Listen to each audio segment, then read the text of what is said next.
So let's talk about all five of the disruptors and how they play in the body together, and this whole domino effect of things. I mean, I have had in the last couple months these reactions when I'm sitting and taking my first bite of dinner and I feel flushed or my heart starts racing. And I'm wondering if that is a response to the histamines.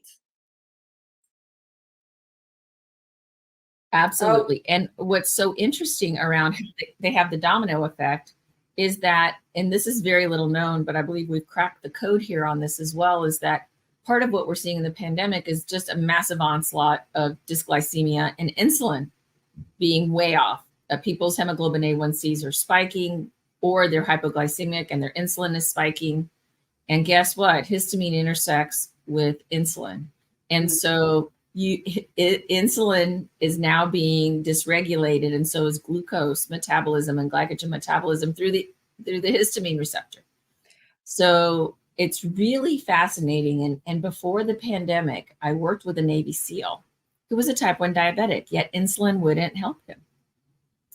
And we figured out that he was having a fight or flight response, which is a histamine response, right? The adrenals and then histamine. And what helped him regulate his blood sugar was an antihistamine.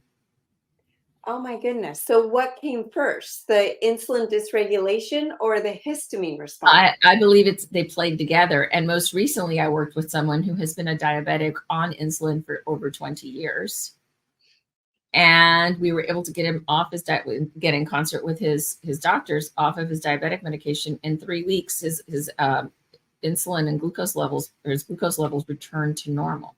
Again, big histamine response. Then they were exposed to mold as they were traveling, and everything went crazy. Why? Because mold is a lipid, and it helps with oxalate metabolism, and oxalate and histamine intersect as well.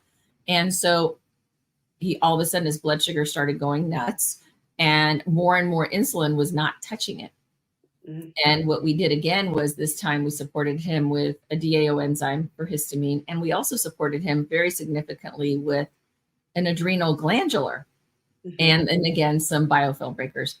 Again, within a couple of days, his blood sugar normalized. See, this is everyone listening. I have so many clients that come to me and say, Sarah, I haven't changed anything. My insulin resistance has increased, my cholesterol's increased, I've got fatty liver disease now, and all of these things without changing their diet. Now, fatty liver disease and insulin resistance have skyrocketed because uric acid, and I know you talk about that, and the processed foods and the spike protein, both of those things